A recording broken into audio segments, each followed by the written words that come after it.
అందరికీ నమస్కారం. నిన్న శ్రీరామనవమి పర్వదినాన ఆంధ్రప్రదేశ్ రాష్ట్రంలోని పశ్చిమ గోదావరి జిల్లా ఉండి నియోజకవర్గం ఆకివీడులో చోటు చేసుకున్నటువంటి ఘటన చాలా బాధాకరం, విచారకరం. ఆకివీడులో మన ఉపసభాపతి గారు కనుమూరి రఘురామ కృష్ణంరాజు గారు, ట్రిబుల్ అంటారు ఈయన్ని. ఈయన తెలియని వారంటే ఎవరు ఉండరు.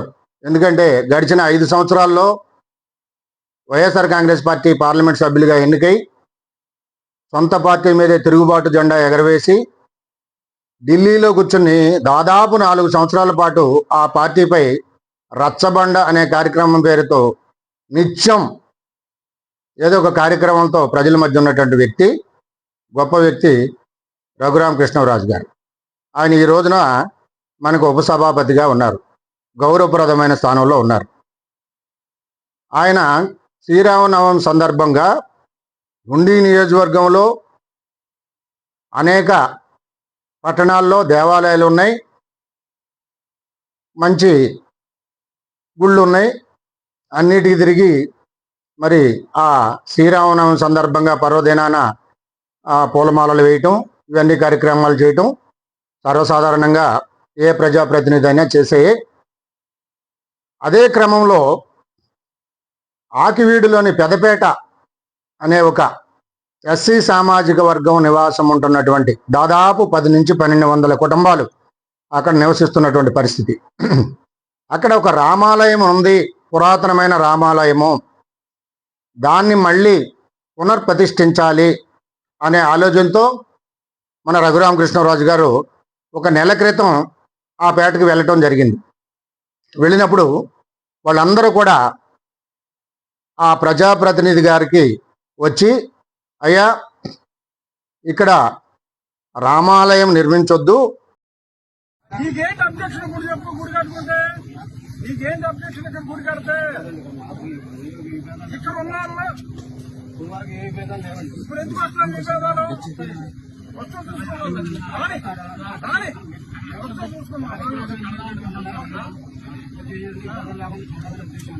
విభేదాలు లేకుండా ఉండాలి. ఇక్కడ ఎంతమంది హిందువులు ఉన్నారు, ఎంతమంది క్రిస్టియన్లు ఉన్నారు? అదే మరి సర్టిఫికేట్ కూడా ఉందండి. ఇక్కడ ఒక్క హిందువు కూడా లేడా? హిందూ లేడండి, అసలు ఒక్క హిందూ లేడు. ఇక్కడ గుడి కడతాం, రామాలయంలో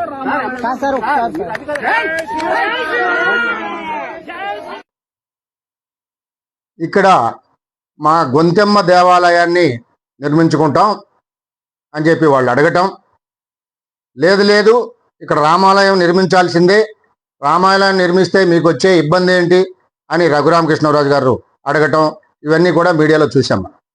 అయితే వాళ్ళు క్లియర్గా చెప్పారు, ఇక్కడ ప్రశాంతంగా ఉంటున్నామయ్యా, ఈ రామాలయ నిర్మాణంతో మళ్ళీ ఇక్కడ విభేదాలు, మత ఘర్షణలు, వైషమ్యాలు వచ్చే అవకాశం ఉంటుంది కాబట్టి మేమందరం కూడా మీకు విన్నవించుకుంటున్నాం అంటే, ఇక్కడ ఎవరు ఒక హిందువు కూడా లేరా అని చెప్పి రఘురామ్ గారు ప్రశ్నించటం, వాళ్ళందరూ కూడా ముక్తకంఠంతో ఇక్కడ ఎవరు లేరయ్యా, ఒక్క ఇల్లు కూడా హిందువులు ఎవరు లేరు, అందువల్లే మేము ఇక్కడ గొంతెమ్మ గుడి కట్టుకుంటామని చెప్పి అడుగుతా ఉన్నామని వాళ్ళు అడగటం. సరే విభేదాలు వస్తే రాని చూసుకుందాం, నిర్మించేదైతే గుడి నిర్మించటమే అని చెప్పి వారు వెళ్ళిపోవటం. ఇది ఒక మాసం క్రితం జరిగినటువంటి విషయం. మళ్ళీ నిన్న ఏదైతే రఘురామకృష్ణరాజు గారి మీద దాడి జరిగిందా, వారి వెనక వెళ్ళినటువంటి కూటమి నాయకుల మీద దాడి జరిగిందా, ఆ దాడిని అయితే ప్రజాస్వామ్యంలో ముక్త కంఠంతో ఆ దాడిని ఖండించాల్సిందే. ఎవరైనా సరే ఆ దోషులు ఎవరైతే ఉన్నారో దానికి పాల్పడినటువంటి వారిని శిక్షించి తీరాల్సిందే. కాకపోతే ఒక గౌరవప్రదమైన స్థానంలో ఉండి, ఒక మర్యాద కలిగినటువంటి స్థానంలో ఉన్న మీరు అక్కడ ఒక సున్నితమైన సమస్య ఉందని తెలిసి ఆల్రెడీ ఒక నెల క్రితం మీ దృష్టికి వచ్చి మీతో కూడా వాగ్వివాదం జరిగిన విషయం కూడా మీకు తెలుసు కదా. అయినా కానీ అంతమంది బలగాలతో, అన్ని కార్ల కాన్వాయ్తో అక్కడికి వెళ్ళి దండేసే ప్రయత్నం చేయటం, అక్కడ జరగబోయేటటువంటి పరిణామాలు ముందే మీకు తెలుసు కదా అని రాష్ట్ర ప్రజలు ఇవాళ చర్చించుకుంటున్నటువంటి పరిస్థితి. అంటే తెలిసి ఉద్దేశపూర్వకంగా కావాలని అక్కడ గొడవ జరుగుద్దని తెలిసి మీరంతా కూడా ఇంతమంది మార్బలంతో అక్కడికి వెళ్ళకూడదు కదా రఘురామ గారు అని ఈరోజు రాష్ట్ర ప్రజలు కొంతమంది అడుగుతున్నటువంటి పరిస్థితి. అక్కడ సమస్య ఉంది, నిజంగా అక్కడ రామాలయం ఉంది, అనాది నుంచి ఎంక్వైరీ చేయండి, విచారణ జరపండి, చరిత్ర తెలుసుకోండి, తద్గనుగుణంగా బ్రహ్మాండమైన రామాలయం నిర్మించండి. దానికి ఎవరో వ్యతిరేకం కాదు, వాళ్ళు కాదన్నా అక్కడ ఆగేటటువంటి పరిస్థితి కాదు. ఆ యొక్క రికార్డులు ఆనవాలు దానికి ఉన్నటువంటి హిస్టరీని బట్టి అక్కడ ఏది ఉందో పురాతనంగా దాన్ని నిర్మించవచ్చు. కానీ మీలాంటి పెద్దలు చట్టసభల్లో మరి 175 మందికి ప్రాతినిధ్యం వహిస్తున్నటువంటి దిశానిర్దేశం చేస్తున్నటువంటి సభాపతి ఉపసభాపతి గారైన మీరు అక్కడ పరిణామాలన్నీ తెలిసి జరగబోయేటటువంటి గొడవ కూడా ముందే మీరు ఊహించుకుని అంతమంది బార్బలంతో వెళ్ళి దండేసి మీరు వచ్చేశారు కదా. తర్వాత ఎవరు బాధ్యులయ్యారు, అక్కడ ఎవరు ఆ దాడిలో గాయపడిన వారు? మరి కేవలం జనసేన వ్యక్తులు మాత్రమే గాయపడ్డారని చెప్పి మీడియా సంస్థల్లో చూస్తున్నటువంటి పరిస్థితి. మరి బీజేపీ కార్యకర్తలు లేరా మీతో పాటు కూటమిలో? మీ తెలుగుదేశం కార్యకర్తలు లేరా? ఎక్కడా కూడా ఒక తెలుగుదేశం కార్యకర్త కానీ ఒక బీజేపీ కార్యకర్త కానీ గాయపడినటువంటి వార్తలు వచ్చినటువంటి పరిస్థితి లేదు కదా అని సందర్భంగా అడుగుతా ఉన్నాను నేను. ఎక్కడ ఉండిలో అనేక మంది శాసనసభ్యులు పనిచేశారు కదా దశాబ్దాల కాలం నుంచి. ఏ రోజైనా పశ్చిమ గోదావరి జిల్లాలో ఇలాంటి పరిస్థితులు ఎప్పుడన్నా వచ్చినాయా, ఇలాంటి సంస్కృతి ఎప్పుడన్నా ఉందా అని ఈ రోజున ఆ జిల్లా ప్రజలు, మీ నియోజకవర్గ ప్రజలే వాళ్ళు చర్చించుకుంటున్నటువంటి పరిస్థితి. అయినా మళ్ళీ మీరు అదే మాట్లాడుతూ ఉన్నారు. బొట్టు లేని మహిళలు వచ్చారు, దీని వెనకాల నీలిరంగు జెండాలు ఉన్నాయి, నీలి కోటులు ఉన్నాయి అని చెప్పి మాట్లాడుతూ ఉన్నారు. అంటే దళితుల్లో కానీ క్రైస్తవుల్లో కానీ మీకు ఓట్లు వేసిన వారు లేరా? మీ కూటమిని బలపరిచిన వారు లేరా? వాళ్ళ మనోభావాలు దెబ్బతినవా? వాళ్ళు గొంతెమ్మగా తల్లి గుడి కట్టుకుంటానంటే గొంతెమ్మ తల్లి గుడి కట్టే వాళ్ళు కూడా హిందువులే కదా, ఎస్సీల్లో హిందువులు లేరా, కేవలం క్రిస్టియన్స్ మాత్రమే ఉన్నారా అని ఈ రోజున రాష్ట్ర వ్యాప్తంగా చర్చ జరుగుతున్నటువంటి విషయం. కర్రకి మేకులు కొట్టి, మిత్రులారా, కర్రకి మేకులు కొట్టి దాంతో దాడి చేశారు. అంటే ఇది ముందస్తు ప్రణాళికతో సిద్ధమైనటువంటి దాడి. గత 15 రోజుల ముందు త్రిపులార్ గారు అక్కడికి వెళ్ళినప్పుడు కొందరు దుర్మార్గులు వారిని అడ్డుకొని ఇక్కడ గుడి కట్టకూడదు అని చెప్పి హుకుం జారీ చేశారు. ఎవరయ్యా మీరు హుకుం జారీ చేసేదానికి? నేను ఛాలెంజ్ చేస్తున్నా, అక్కడ రామాలయాన్ని నిర్మిస్తాము, పునర్నిర్మిస్తాము అంటే శిథిలావస్థకు చేరిపోయినటువంటి రామాలయాన్ని అక్కడ తిరిగి అత్యంత వైభవంగా నిర్మిస్తాము. ధైర్యము దమ్ము ఉంటే అడ్డుకోండి. తిరుపతి పుణ్యక్షేత్రం నుంచి హెచ్చరిస్తున్నా, మీకు ధైర్యము దమ్ము ఉంటే అడ్డుకోండి. ఆకువీడిని మరో అయోధ్యగా చేయాలనుకుంటున్నారా? కబడ్దార్, జాగ్రత్త, ఒళ్ళు దగ్గర పెట్టుకోండి. దీని వెనకాంటే వ్యక్తులు, దుష్ట శక్తులు అందరినీ హెచ్చరిస్తున్నాం. ఏ ఒక్కరిని వదిలే ప్రసక్తే లేదు.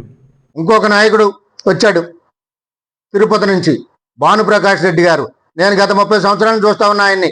కేవలం నల్ల జుట్టు, తెల్లగడ్డం, మెళ్ళో ఎర్ర కండవాతో కనిపిస్తూ ఉంటాడు. ఆయన ఏం చేస్తూ ఉంటాడో ఎవరికి తెలియదు. ఆయన చెబుతాడు అక్కడ రామాలయం నిర్మించి తీరుతాం. తప్పకుండా నిర్మించండి, వాస్తవాలు తెలుసుకోండి, నిజాలు తెలుసుకోండి, సామరస్యాన్ని నెలకొల్పండి, మత సామరస్యాన్ని వాళ్ళందరితో కూడా కూర్చోబెట్టి మాట్లాడండి.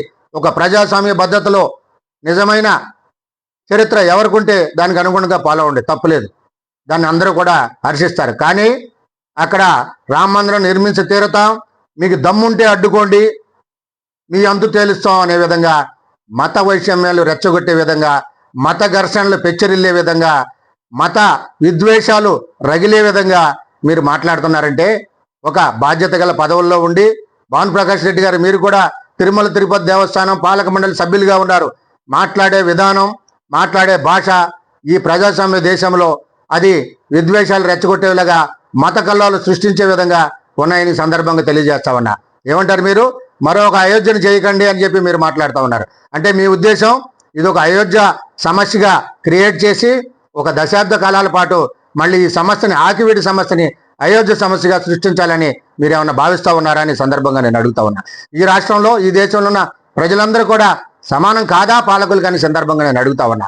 సమస్య వచ్చినప్పుడు ఇరువురిని కూర్చోబెట్టి మాట్లాడి ఒక సామరస్య వాతావరణం నెలకొల్పి అక్కడ మీరు ఏం చేయాలో అది చేయొచ్చు కదా అని రాష్ట్ర ప్రజలు ఈ రోజున చర్చించుకుంటున్నటువంటి పరిస్థితి. అంటే కేవలం దీని వెనకాల ఎవరో హస్తం ఉంది, వైఎస్ఆర్ కాంగ్రెస్ పార్టీ హస్తం ఉంది, లేదంటే నీలి రంగులు జైభీములు హస్తాలు ఉన్నాయని చెప్పి ఇంకా వర్గ వైషమ్యాలు, మత వైషమ్యాలు, మత ఘర్షణలు రెచ్చగొట్టేటటువంటి వ్యాఖ్యలు మానుకొని ఒక ప్రజాస్వామ్య పద్ధతిలో మంచి సహోద్భావ వాతావరణంలో అక్కడ యొక్క సమస్యని పరిష్కారం చేసే దిశగా పెద్ద మనసుతో మీరందరూ కూడా ఆలోచన చేయాలని ఈ సందర్భంగా తెలియజేస్తాం.